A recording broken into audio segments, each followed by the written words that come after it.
Hello everyone, Barb here from barbaderholt.closetomyheart.com. Recently I gave out some gifty goodie bags to my VIPs, and included was this box that had some cards inside of it. And one of the gals wanted to know how I made the box. So this is going to be a video for you, Amy, because you wanted to know how to make the box. I am using this paper, and once in a while Close to My Heart has specialty paper that has what they call a UV coating. It looks like clear embossing, heat embossing on it. Really neat paper, and I usually buy it when we have it in our little store, and I save it and save it and save it. And I stumbled across some and thought, ooh, I need to use this and gift it up to other people. So to start the box, I started with a 12 by 12 sheet. And again, you can see this is one of those that has this. This is retired. I don't even think it's available anymore, but it was a 12 by 12 sheet, and this is a lagoon color. So it started out like this. The measurements for this particular box call for 9 3/8 inch square. I rounded it up to 9.5. So I cut off 2.5 inches and then another 2.5 inches, and we will use both of those pieces. Here's my 9.5 inch square. This is the 1-2-3 punch board from We Are Memory Keepers. And I'm going to open this up, and on this lid part here, it gives you the directions for envelopes, bows, and boxes. I'm using the envelope guide, and for boxes, for box versions of envelopes, you use the same guide off over to the side. And what it tells me is that I need to go to 4 1/8, and so I am going to line it up. This is the punch guide here, and at the 4 1/8 along there, first thing I do is I punch, and then there are 2 score lines. Ooh, and I almost forgot my favorite part of this. There's this extender arm that comes out. So if your paper is a little bigger, you can keep going with your embossing line here. So there I've got both of those lines, and that's it for measuring.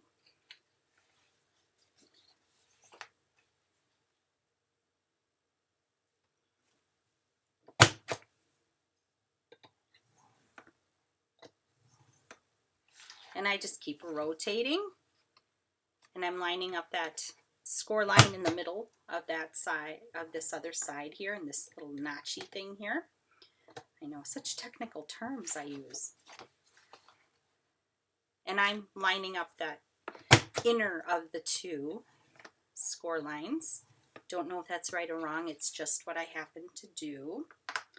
Now, I'm going to do a little bit of finger folding.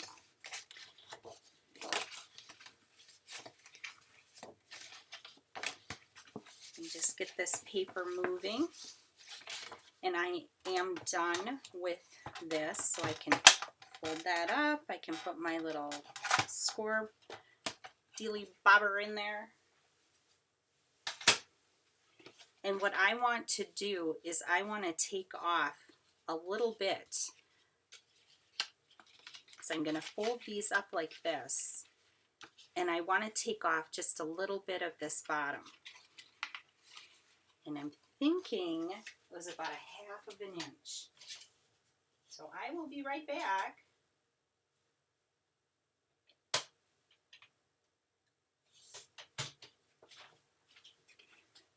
Did you miss me? Okay. Now, you can continue to, I like to hand fold these first and then come in with the bone folder to give it a nice stiff crease, to burnish that so you get nice crisp corners.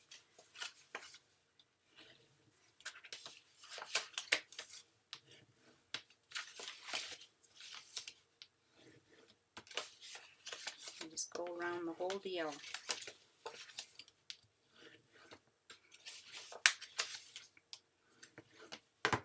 Okay, So now we need to start putting this box together. I have about 5 cards. These are all cards I've done videos on, and these are my extras. And I'm going to put them down in the bottom corner, this bottom corner here. This helps to keep your corner square. And what I'm going to do is I like to use glue. I think that it works better. And I am going to put glue on this flap. I've got this. Oh boy, runny glue, huh? I refilled it.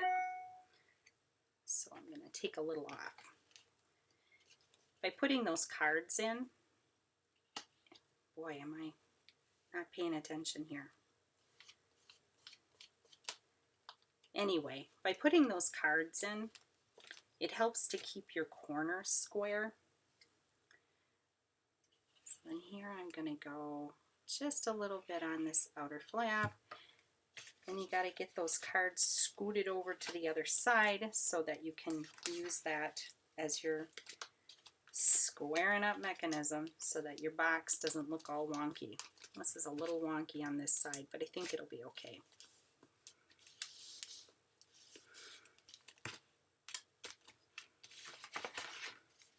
So there's your box, and it is a little bit funky, but it'll be okay. The next thing we're going to do is we're going to make our belly band, and I reverse it because you can see here it's a little lighter, it's a little different, and I am going to leave the cards. I guess I should have left them in there. So what I'm doing is just loosely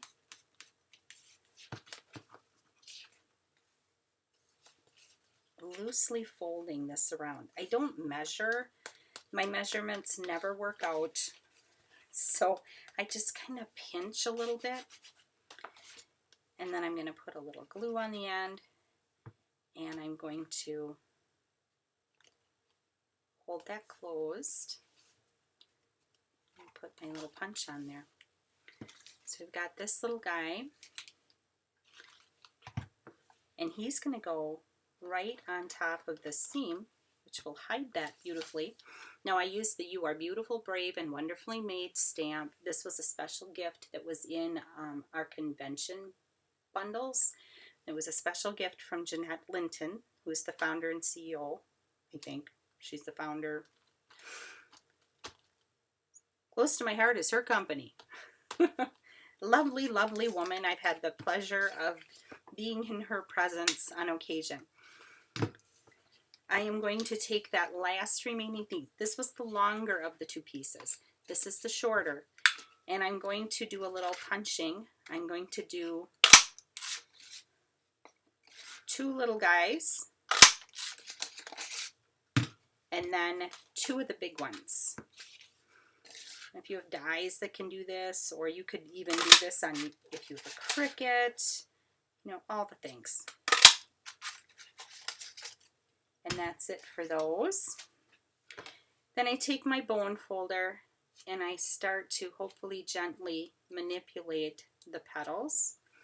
I am going to do them 2 different ways so you can see. I've got the light side, the dark side. I think that looks pretty. And again, you have to be gentle when you're doing this. If you're too overzealous, you will rip your beautiful little petals. So I'm just giving it a little bit of a lift. And here is where I'm going to bring in this Distress Oxide. This happens to be Walnut Stain. I'm not sure if that carried over into the new catalog. If it didn't, they replaced it with a pretty brown. But if you have a Walnut Stain, use the Walnut Stain. It doesn't go bad just because it's not in our catalog anymore. And I'm just doing a little bit of inking just to give those petals a little bit of dimension. Personal preference, not something you have to do. No judgies, you do you. And here we go. There we go. Close that up.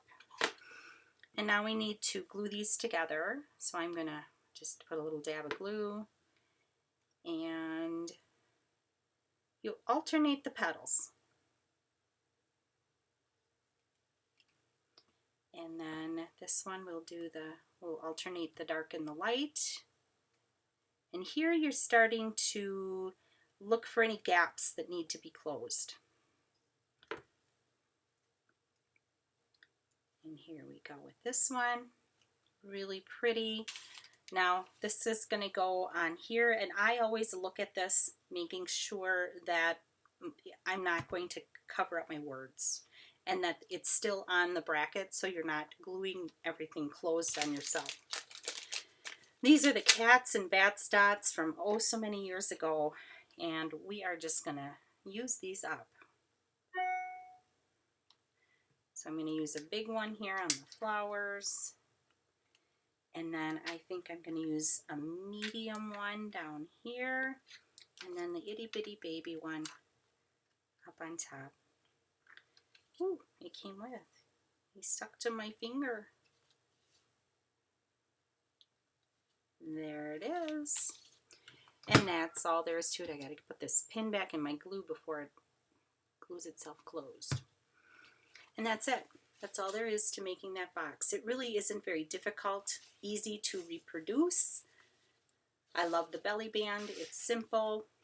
Of course, if you wanted to stamp on there or do anything special, you could use a different pattern paper. I've done that too. But isn't that lovely?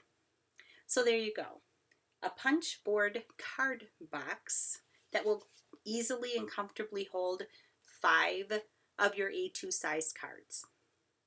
Thank you so much for stopping by. Have a blessed, crafty day, and I'll see you next time.